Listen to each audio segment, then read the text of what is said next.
સુરતના વડોદરાથી કરડવા તરફ જતા માર્ગ પર ભેસ્તાન પાસે પાલિકાએ 34 કરોડના ખર્ચે બ્રિજ બનાવ્યું છે. જો કે રેલવે લાઇનનો કનેક્ટિંગ બ્રિજ ન બન્યો હોવાથી 600 મીટરો બ્રિજ ઉતરી લોકો પાછા ફર્યા હતા. સુરત મહાનગરપાલિકા દ્વારા વિકાસના નામે ભેસ્તાન પાસે 34 કરોડના ખર્ચે એક નવો બ્રિજ તૈયાર કરવામાં આવ્યો છે, પરંતુ આ બ્રિજ અત્યારે શહેરીજનો માટે મજાક સમાન બની ગયો છે. વડોદરાથી કરડવા તરફ જતા માર્ગ પર વાહન ચાલકો 600 મીટરના બ્રિજના એક છેડેથી ચડીને બીજા છેડે ઉતરે તો છે, પરંતુ ત્યાંથી તેમને પાછા ફરવું પડે છે.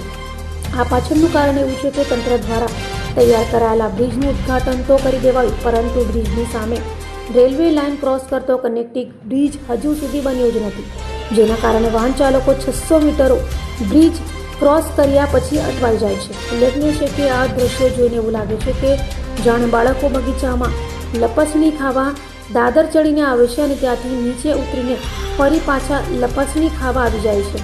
રેલવે ટ્રેક પાર કરવાની કોઈ વ્યવસ્થા ન હોવાથી આ બ્રિજ હાલ માત્ર શોભાના ગાંઠિયા જેવો સાબિત થઈ ગયો છે.